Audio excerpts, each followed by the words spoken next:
ఆశీర్వాదాలు అనేటటువంటివి క్రీస్తు నందు మాత్రమే ఉంటాయి.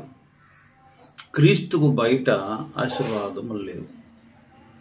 క్రీస్తుకు బయట ఉన్నవి కూడా ఆశీర్వాద లెక్కలకు రావు.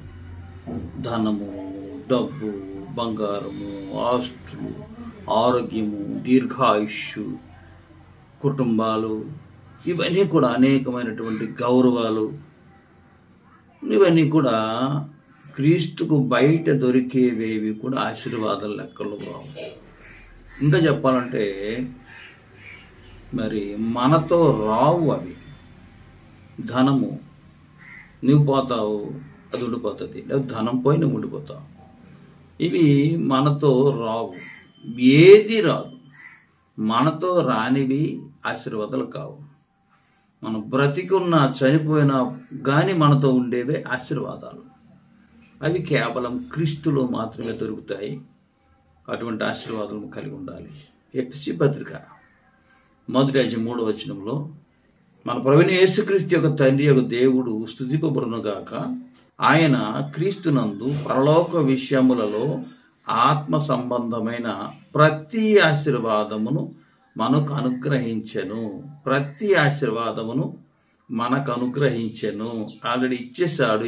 అనుగ్రహించెను పాస్ట్ టెన్స్ అంటే ఆల్రెడీ ఇచ్చాడు. అవి క్రీస్తునందు ఉన్నాయి.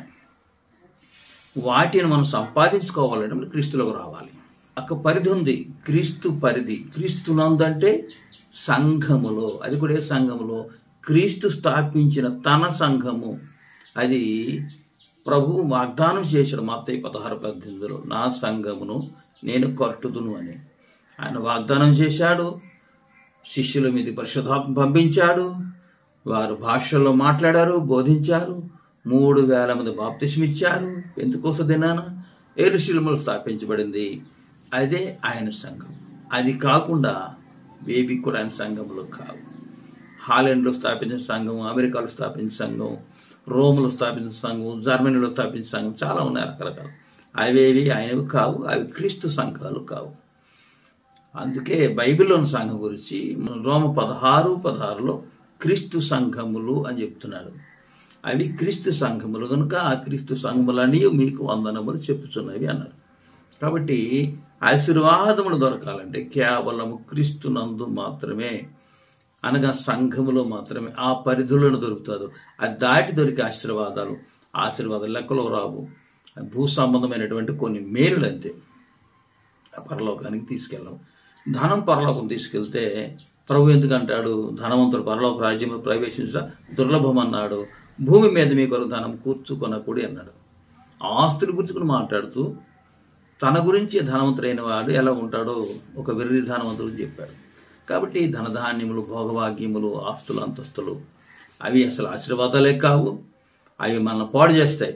ధనము నీకున్నదనుకో, ఆశీర్వాదం కొరకు దాన్ని వాడచ్చు, దేవుని కొరకు వాడి. ఆస్తి మంచిదే, అది ఆశీర్వాదం కాదు, కానీ ఆశీర్వాదకరంగా ఉండినట్టు దాన్ని వాడుకోవచ్చు. ఆరోగ్యం ఆశీర్వాదం కాదు, ఆశీర్వాదింపబడినట్లుగా దాన్ని వాడచ్చు. ప్రతిదీ వాడచ్చు. ప్రతి భౌతికమైన విషయాలు దేవుని కొరకు వాడి ఆశీర్వాదం పొందొచ్చు. కానీ అవి వాడకపోతే అవే శాపాలుగా మనకు ఉంటాయి. ఈ సంగతి మీరు గమనించాలి. అందరికీ వందనములు. దేవుడు మిమ్మల్ని దీవించును గాక. ఆమేన్.